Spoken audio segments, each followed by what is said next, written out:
Hi guys, this is my new project bike. It started its life as a Honda CB 110 or Honda CB Twister for some of you. First of all, pardon me for the surroundings. We are now in a COVID lockdown, and on top of that, we are also having a flood alert. And as you can see, I have already stripped the fairings, and I have also changed the tank to one of Yamaha RX 100s.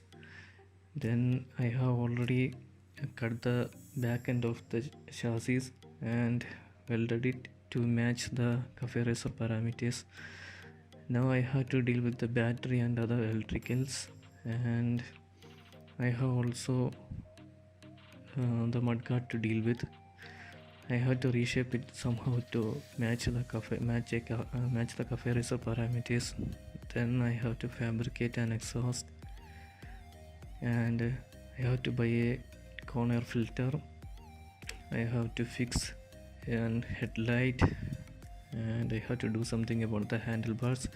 Since shops are closed, I have to remodel it. Then I have to move on to the seat, which will be quite a bit of challenge in these lockdown days, but I am planning to do that next. Wish me luck guys. So here we go.